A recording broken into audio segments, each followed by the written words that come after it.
Watukufu murdungoske leo timwezini marahaba vumburngaliao naranseka mwe mahabarata leo nombani zingidzo. Madame, Monsieur, bonsoir, bienvenue dans cette nouvelle édition du journal. Tout de suite, voici les titres de ce mercredi 13 février.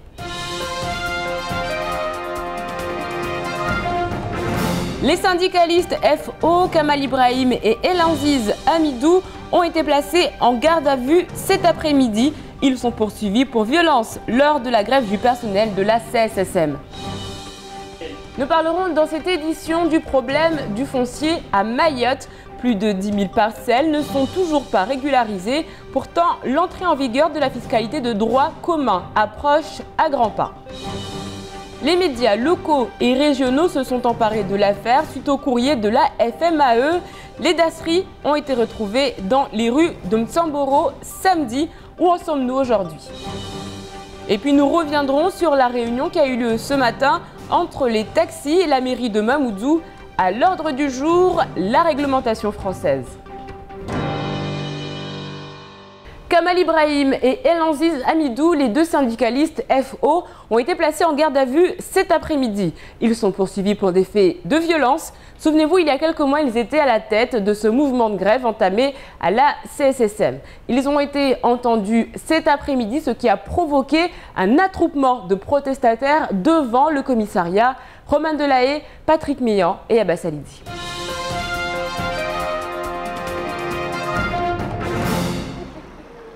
Il est 8h30 ce matin. Kamal Ibrahim et Elanziz Amidou se rendent à une convocation de la police. Rapidement, les deux syndicalistes sont placés en garde à vue et aussitôt, les messages fusent sur les téléphones. En moins de temps qu'il n'en faut pour le dire, tous les agents de la sécurité sociale mahoraise sont au courant. En fait, nous, le préavis, nous considérons que c'est une violation totale du protocole qui a été rédigé devant l'inspecteur du travail où la direction et les deux syndicats qui étaient en place s'étaient engagés à ce qu'il n'y ait pas de représailles suite au fait de grève. Et il s'avère que les deux collègues qui ont été mis en garde à vue, ils leur sont reprochés justement des faits par rapport à la grève. Donc le personnel a décidé de se mettre en grève jusqu'à ce que les deux collègues soient libérés. Et qu'il n'y ait surtout pas d'autres représailles par rapport à cette grève et la précédente.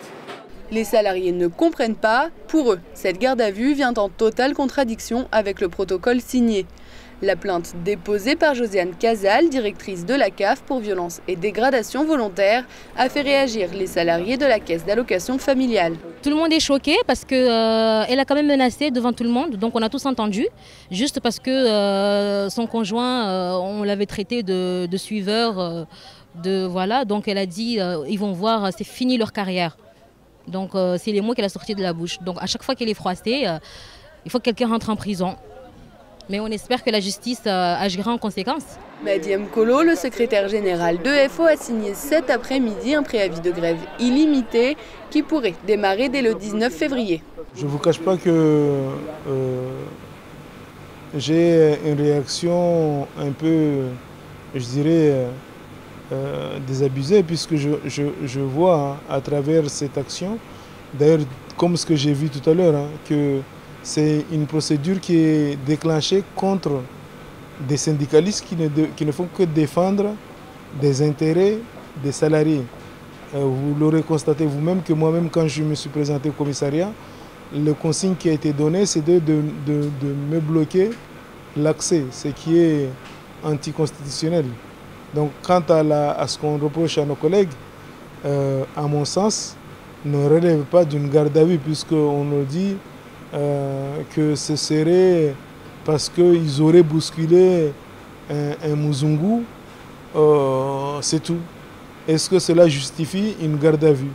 À mon sens, non. Une garde à vue ordonnée par le parquet et un procureur informé heure par heure de la situation. Vers 16h, une trentaine de salariés se réunissent devant le commissariat et réclament la libération immédiate des deux syndicalistes.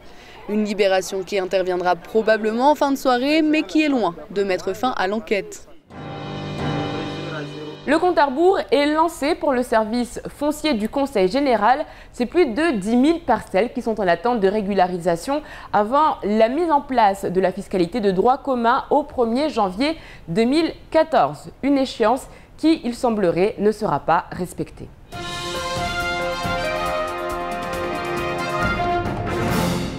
Beaucoup de terrains ont été bornés, mais 10 000 propriétaires attendent encore leur titre de propriété. 10 000 parcelles qui doivent être régularisées avant le 1er janvier 2014. Un travail herculéen pour le service foncier du Conseil général. Daniel Zaïdani avait promis à la création de la Maison du foncier en février 2012 de traiter tous ces dossiers en 2 ans. En 1 an, on a réussi à réaliser, le Conseil général en tout cas a réussi à réaliser une grande partie, enfin plus que ce qui a été réalisé par Pnazé en 10 ans. 2014, personnellement j'ai un doute, je ne pense pas qu'on puisse avoir cette régularisation sur les 10 000 parcelles restantes, mais il s'agirait de se donner une échéance claire, une échéance butoir qui permette effectivement de rassurer tout le monde. Parce qu'on parle de la fiscalité c'est un sujet anxiogène pour toute la population. On ne sait pas, la population se demande à quelle sauce ça va être mangé. Lors de sa conférence sur la réforme fiscale, la collectivité a estimé que 8 000 parcelles pourront au mieux être traitées d'ici la fin de l'année. Les associations demandent la participation de tous pour accélérer le processus. L'État avait une grande responsabilité sur cette régularisation avant 2004. Qu'en est-il ? Est-ce qu'aujourd'hui, il n'y a pas intérêt à ce que ces deux administrations, que ce soit l'État ou le Conseil général, qui arrivent de manière conjointe à organiser leurs efforts de telle manière à ce que cette régulation puisse se faire, parce que l'intérêt va être pour tout le monde. Si on veut accélérer la situation, la régularisation du foncier, les cadis ont leur rôle à jouer, parce que les cadis étaient les détenteurs du cadastre à une certaine époque. Donc ils sont la mémoire du foncier de Mayotte. Le Conseil général perçoit aujourd'hui les impôts prélevés sur l'île. À compter du 1er janvier 2014, l'impôt sur le revenu et l'impôt sur les sociétés seront reversés à l'État. Un manque à gagner estimé à 60 millions d'euros pour la collectivité. Elle percevra en revanche les taxes foncières et les taxes d'habitation. Chaque année, à Mayotte, on produit entre 310 et 320 tonnes de déchets médicaux. Les dasseries ne doivent pas être mises à la portée de tous et pourtant, hier encore, on en retrouvait dans les rues de Mtsamboro. Ces déchets sont dangereux et ils étaient à la portée des habitants et plus particulièrement des enfants. Roman Delahaye et Abbas Alidi.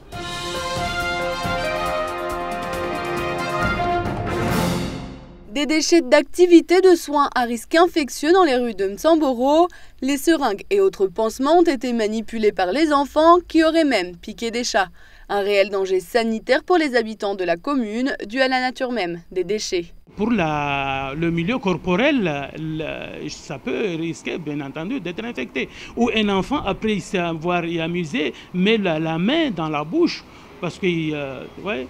Donc ce sont des choses qu'il faut, qui sont alarmantes. Voilà. Et pourtant, pour les déchets de l'hôpital, un système de traitement spécial est prévu. C'est à la déchetterie de Hamaha que l'ensemble des dasseries doit être acheminé. Ce genre de déchets, normalement, les agents, même qui devraient s'en occuper, même les agents, devraient avoir vraiment une prévention, une formation au niveau préventif pour d'abord savoir comment utiliser en qualité déjà de moyens de sécurité et tout. Ils sont déjà, eux, ils ont tous les équipements adéquats pour justement s'assurer que ces déchets, une fois bien emballés, ils ne puissent pas apporter atteinte à leur santé. Donc, ils sont bien entendu véhiculés jusqu'au centre de Hamaha. Un acheminement au point pour les déchets du CHM qui sont traités systématiquement à la déchetterie. Mais pour les dispensaires de l'île, plus dur d'envoyer les kilos de déchets au quotidien. Ils sont alors laissés dans de simples poubelles à la portée des habitants et en particulier des enfants. S'il y avait des enfants qui, nous dit-on, auraient joué avec des seringues, avec des objets tranchants ou des déchets qui, objectivement, pourraient être contaminés. À ce moment-là, il faut absolument que les parents préviennent la police municipale, que ce soit à Mtsamboro ou ailleurs, la gendarmerie de leur domicile, et à ce moment-là, que ces déchets soient dirigés le plus rapidement possible vers la filière hospitalière d'élimination des dasseries. Une faille dans un système pourtant bien rodé et pas des moindres. Les risques de propagation des infections sont élevés avec la manipulation des déchets et même par leur simple présence dans la rue. Infiltration dans l'eau, transmission par les animaux. Pour limiter les dégâts, c'est la Sitcom Nord qui a pris en charge le ramassage de ces dasseries exceptionnellement. Ils espèrent que la situation ne se répétera pas. Des taxis respectant la réglementation appliquée en métropole, les professionnels s'y préparent. Ce matin, la mairie de Mamoudzou les a conviés à une réunion d'information. Une feuille de route doit être mise en place, mais déjà les conducteurs de taxi craignent pour leur profession. Noémie Le Waller.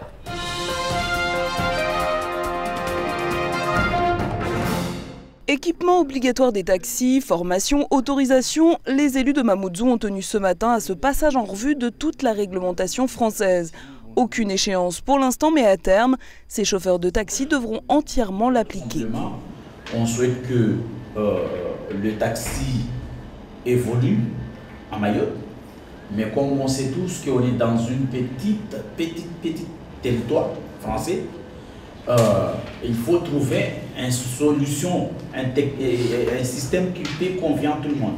À l'heure où la municipalité ambitionne de développer le transport urbain, les taxis se sentent menacés. Moi, quand je vois comme eux, ils expliquent le dossier, je ne suis pas un enfant et je sais très bien mon métier et je sais ce qui s'est passé ailleurs et je vois directement la conséquence qui va venir demain. Je sais que demain, le réseau de bus, ça sera une catastrophe pour nous parce que j'ai souligné tout à l'heure, 370 autorisations qui circulent sur Mamoudzou. Ces gens-là vivent dans ce métier-là. Et demain, le bus, il va prendre à 90% de leurs clients. Des études de faisabilité sont en cours depuis 2011. Elles doivent préciser les aménagements et les investissements qui seront nécessaires au développement du réseau de transport.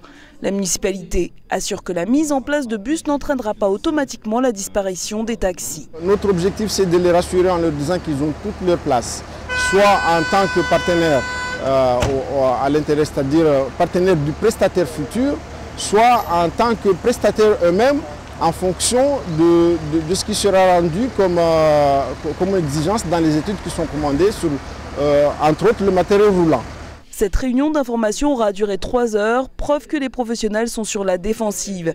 La préfecture était absente, c'est pourtant elle qui délivre aux taxis leurs autorisations. Mais il ne s'agissait pour la mairie que de mettre en place une feuille de route. D'autres réunions sont prévues. L'actualité en bref, c'est tout de suite dans votre JTN.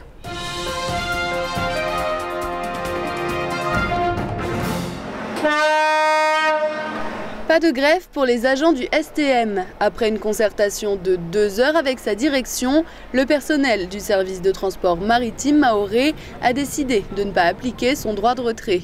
Avant de passer à l'offensive, il souhaite sensibiliser les élus et leur public. Un courrier sera envoyé à Daniel Zaidani afin de l'informer des dangers auxquels ils sont confrontés au quotidien. Et les usagers des Salamas seront eux aussi tenus au courant de l'importance du travail des agents et du respect qu'ils méritent.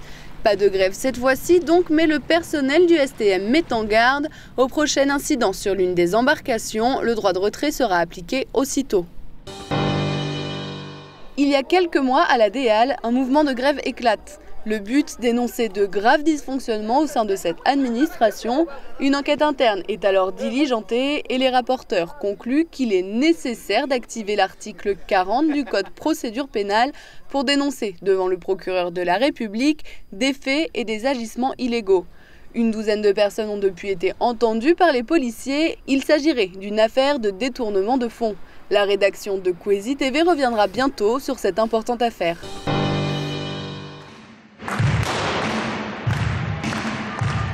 Afidou Saïd s'est qualifié pour les championnats de France élite d'athlétisme qui commenceront samedi à Clermont-Ferrand. L'athlète de 23 ans fait donc partie des 16 meilleurs Français. Il s'est qualifié en parcourant 400 mètres en 48 secondes et 31 centièmes seulement en salle. Une première pour un sportif mahorais dans cette discipline. Les championnats de France ne sont pas encore passés et déjà l'objectif d'une nouvelle qualification cet été est déjà inscrit. Pour lui, ça représente le fruit d'un travail. Ça fait quelques temps maintenant qu'il est finaliste régulièrement, voire sur les podiums des championnats de France. Là maintenant, en se qualifiant pour les championnats de France élite, il montre qu'il fait vraiment partie des meilleurs Français. Puisqu'aujourd'hui, on s'est rendu compte que c'est le championnat de France où il faut être. Le championnat national n'a pas trop de valeur à mon sens. Donc c'est vraiment l'élite qu'il faut chercher. Afidou est actuellement seul en métropole, les finances ne permettant pas à son entraîneur de rester avec lui. Le centre universitaire de Dembéni envisage de créer de nouvelles licences professionnelles suite à l'identification de nouveaux besoins en formation, notamment dans les secteurs de la comptabilité, gestion et de la fonction publique. Une annonce surprenante quand la tendance dans l'éducation mahoraise serait plutôt à orienter les jeunes vers le privé. Nombreux sont ceux, élus compris, qui considèrent qu'il y a déjà beaucoup trop de fonctionnaires. En attendant, des travaux d'agrandissement ont été engagés. Objectif, porter la capacité d'accueil du centre universitaire à 2000 étudiants contre 1100 actuellement. Un budget de 1 500 000 € a été alloué et de nouveaux recrutements sont à venir. Ils étaient tous là, élus, représentants des associations de consommateurs, syndicalistes, journalistes, pour un dernier au revoir à celui qui est encore le préfet de Mayotte, Thomas Degos. Il partira demain, direction le ministère de l'Outre-mer. Son successeur arrivera lundi. Mais avant cela, Thomas Degos a tenu à adresser quelques mots aux Mahorais.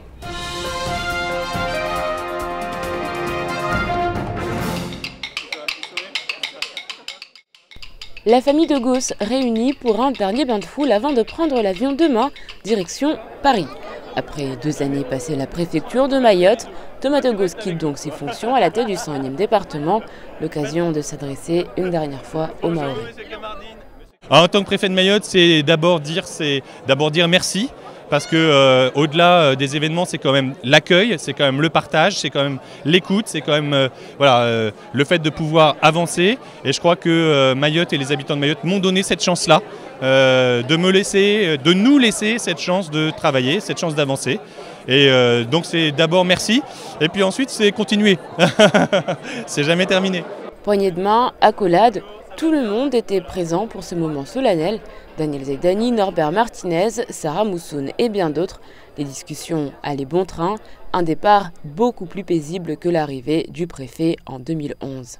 Du chemin a été parcouru parce que des avancées ont été constatées, parce qu'il y a aussi encore des espoirs, il y a encore des attentes, je pense notamment à l'indexation, mais pas que à l'indexation, il y a encore des choses qui sont à portée de main, et donc on est, je crois, plutôt que sur une logique d'affrontement, sur une logique de construction. C'est toujours celle que j'ai voulu faire prévaloir, et je crois la présence ici et des élus, des syndicats de salariés, des associations de consommateurs montrent que le dialogue porte ses fruits. Dès lundi prochain, Jacques Witkowski est celui qui pourra admirer cette vue depuis Cazes-Rocher.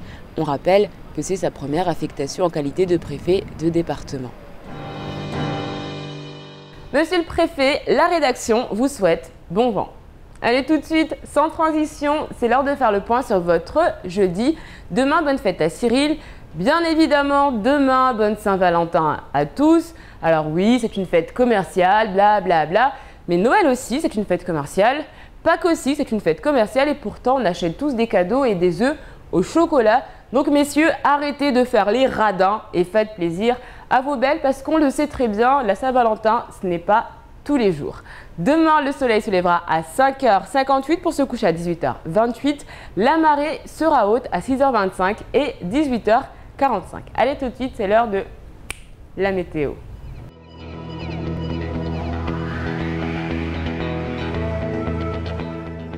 Du côté de la météo, demain matin, le soleil sera au rendez-vous et dominera malgré quelques passages nuageux. Il fera 24 degrés à Trévani, 27 à Mamoudzou.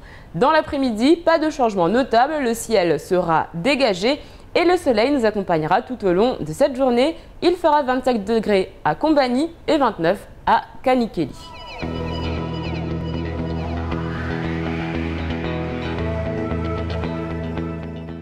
Ce soir à 20h, dans votre émission Drôle de Dame, Mariam et ses invités nous parlent célibat. Ouais!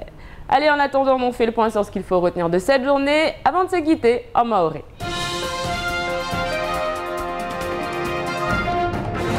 Habari nyingine raipara mchana wa leo amba bwana Kamal Ibrahim waina Elanziz Hamidou wani wao wakahirwa harma convocation wande harma ikomisaria Momoju leo be arika walishwa wani wao watu nyunguni lini hiroshi zungu garda vu yeba ini togotini ya vira ari sonongole shamba wani wakati wa matoni na isirikali rangu hale na mtuto wakafanyishia hati halevane kama smaizi amba wani wakawa kizimbeli wa mtuto wa mafanya hazi wazila kesi yeba wani wafanya tini haibo ikomba leo wakarma mtuto be sonongole fanyisha amba ari wakotombolesha na serikali atasababu tongoza kafanyisha ambazo kazaka dunga sharia safike leo pia wanyao mafanya hazilera wake habari wa wahe harma ikomisera mumuju ondota wajue mana tini tongo noroda hizo sifanyisha hao safike tongo kamba tutozidunga atari spare mnufuazo vanna mesu Van kamwe hau haraka litahi la ilbiro la conseil general ilshaili hau na zanza hunu maure lo lazima litie shombo miri hau haraka atazanza za wakazi hunu maure kaomba rahaka za vimwa au za rengelezoa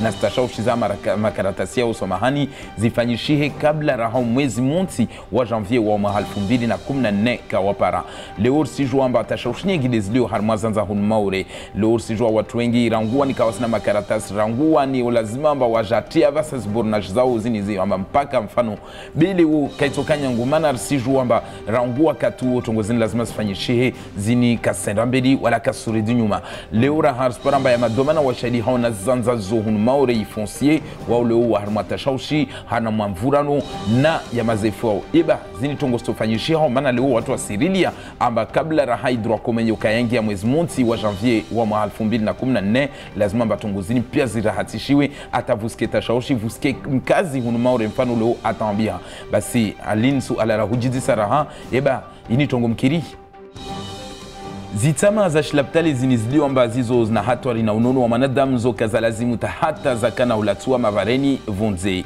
basi zini tile zibira mtamboro skuzini pia banu haibweka mba wakazi wa uamaizamba zitama pia zikana utolo wa laptali ziskana hulishwa tu wala kasitulwa muhifadio toka uyoti atabanikamu wanata wa mashababi wa ilida godo wakana huzingadzia mavareni risparamba mbavu mfano voka tasinzanu zinikaomba mfano zurumishi hama wade amba zinadamu na otkasijua wadu wapeu kamba mtumbani darumi wayo leo ajali de zilio leo matoni mana wa kazi wa wasiri amba eba ne kazi ni silato na mneni meso wanatano wakana huzirenga huzingadzia moja tujua mtonye mnyahe moja tujua mtonye shinyama ujogaru wa manadamu na babo zo ajali tupu de zilio leo harma ikomin safike wanu wa wasilataji na ulatakeme amba sabu inide ingwebe inyombe yoka isimbali lazima leo watu wa hime hawaraka izilaptali idismasera yo irenge zidwa manazayo haibweko malaviani zitamazini somani kasenda na urundwa sila tuwa mabavuni vonze amba wanatanu wasispara wa hizingadzia sabu ini ajali wanu wa wahiri pia madomana yao wa ikomini huwajuza tongo norde ini be mkinishia taupara basa kaza watia manani eba banu wantua silinda amba taljondo lishuke volera watu wa hime suala la udisa Asbi ya leo ilameria mumuju ya madomana wa kulahiki wani mafanya hazi mazofera wazi taksi hunu maure hunu utaha wa judwe na huyeledzewa zisharia pia za lazimu za tuenziani hunu maure.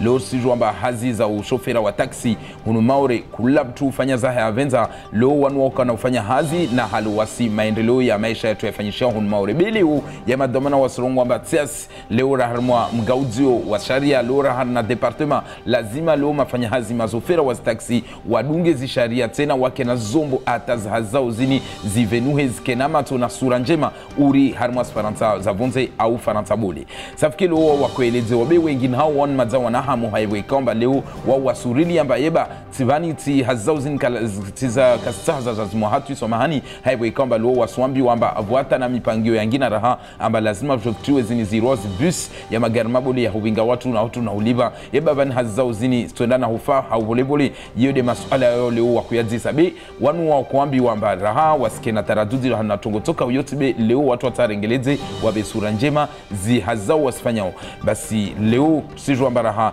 tongo ikamba yani mahadisi tuli ya kufanyisha na mwelezo raha na ujuzwa be yeba ini tongo itofanyisha leo na meso masuala tena ya ujizisa. C'est la fin de cette édition, merci de l'avoir suivi. Dans un instant, vous retrouverez le journal de BFM. Ensuite, ce sera le temps de parole, un temps de parole consacré aujourd'hui à Michel Ahmed, le directeur du CDTM. Moi, je vous retrouve demain, même heure, même chaîne, avec un nouveau journal. Kwaheri.